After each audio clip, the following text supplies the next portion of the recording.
We're here at the Bridgestone Winter Driving School. Now, when you think of winter, we're now getting it across the entire country, you think, well, snow. But a lot of people don't know how to drive in snow. They don't know the difference between an all-season tire and a winter tire.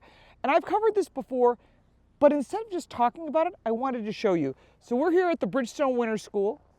It is in Steamboat Springs, Colorado. It's been here actually since '83. And they're here to show us the difference between anti-lock brakes and non-anti-lock brakes, how to drive in winter, what happens when you're in a skid. The new Blizzak 6 is even better than the past. Now, in my personal vehicle, I happen to have Blizzaks, and it's funny because people kind of use that as like Band-Aid or Kleenex. It's become a household name that if you want winter tires, you're going to put Blizzaks on. And what you're gaining is the best tires for braking and traction. And what they've done is they've added this new technology called N-Light technology. So it's not just sustainable, it's recycled, but the fact you're going to get longer life out of these tires, better traction, better braking, and that's what it's all about, being safe in the winter. So we're going to take it out on the track. We're going to start off with the Toyotas, then we're going to go to the fun cars, the sports cars. But what I really want to show you is the difference between these different tires. They're available now for more vehicles, but once you see the difference yourself, you're going to say, you know what? It's winter tires for the winter and summer tires for the summer.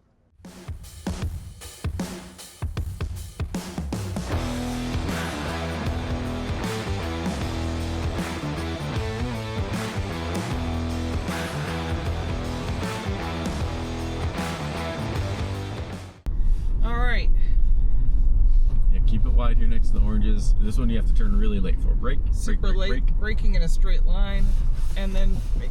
Good. That was great. Yep. Set that up for turn 11. For 11. Yep. And all this makes you a better driver on dry pavement too. I think that's what people don't realize is they think, oh, this is great for snow. I don't live in snow, but you know what? It helps you to shift your vision up, makes you a better, safer driver on dry pavement and dry conditions. But it is flat white out here. I mean, you cannot see squat. I'm being nice when I use that word. Okay, this off camber. Yep, turn more here. I guess. That's good. Transfer weight. Exactly. Use the ABS. The ability to brake and steer, which is really anti-lock braking, can be your friend, but also longer distances to stop. But you can really see the difference in a good snow tire versus an all-season. And an all-season, you would not be able to do this. Nope. It's not good for under 40 degrees. It is 0 degrees here, which is why we're dressed like it's the middle of winter, because it is. We got more to do here. Stay with us as we go through the process of learning more about Bridgestone tires and how they can make you safer on the road. So we're now doing the ABS and non-ABS driving. So when you have most new cars, pretty much from 2000 and newer, just a couple of rare exceptions, you've got anti-lock brakes. I say ABS because people don't really know what it means. Anti-lock brakes stands for me, for the consumer, the ability to brake and steer. But it's important to note that the distances can be longer. If you learn to drive back when I learned to drive, there was no ABS. And so you had to learn to pump the brakes. And so we're going to show you that as well and show you the difference. But having snow tires and having that grip, this is where you're really going to see the difference from anti-lock brakes and all these safety features that you're now adding to cars. They call them ADAS systems, can be a help to those that don't have the experience. And that's why coming to the Bridgestone School will give you the ability to learn what your vehicle is capable of. Go for it. So now we're going to go at 32, which is pretty standard for people driving around town when the weather is nasty.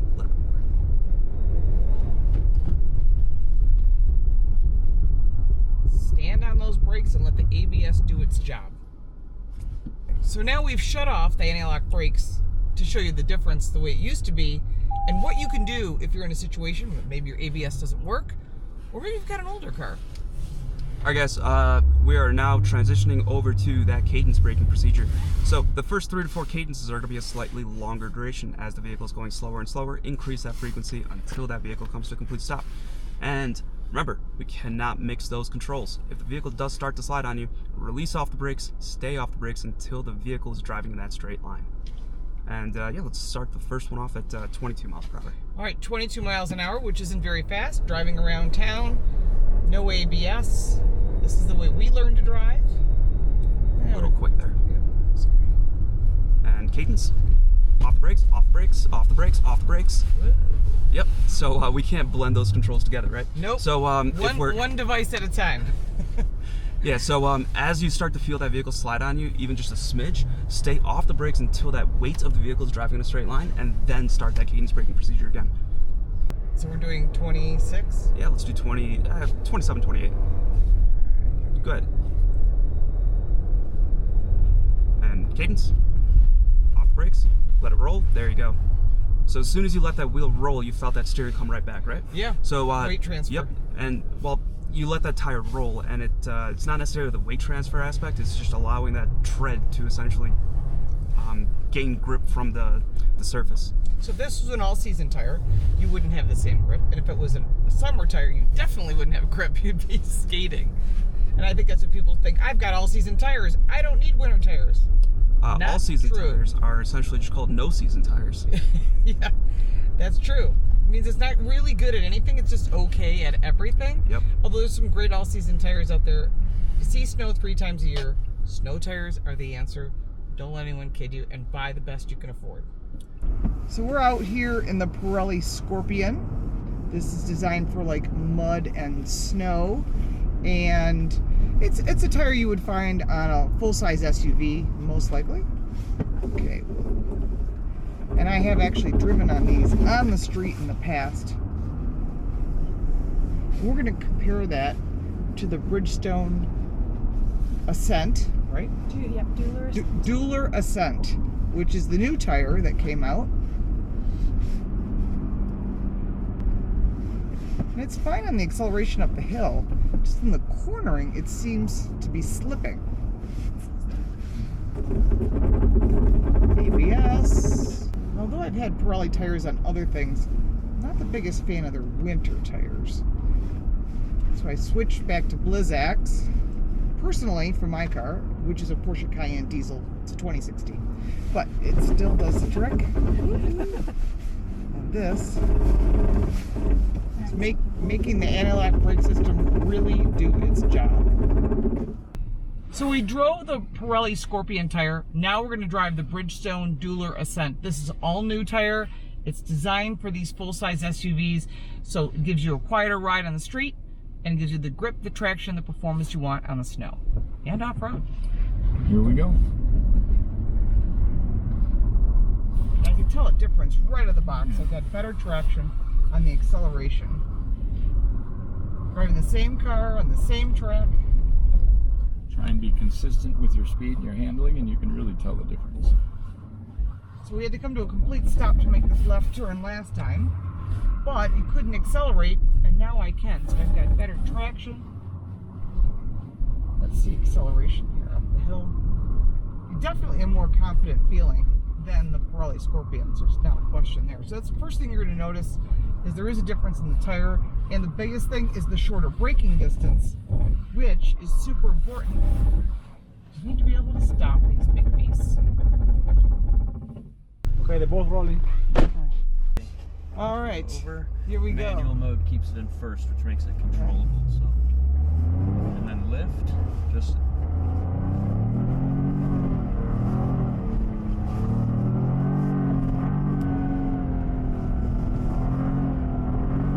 This is where brakes are not your friend. No, but a little bit of brake here. Yeah. Take this. If you're correct, you might get that flick. Nice, I'm feeling it too. Stay out wide. 'Cause Stay wide. Nice job. You got it rotated. Look forward for that exit. Oh, that was better than me. That was a good one. This is your first I live run. in Buffalo. The Bridgestone Winter School was founded in 1983 in Steamboat Springs, Colorado. It's held at a ski resort and it's open to consumers.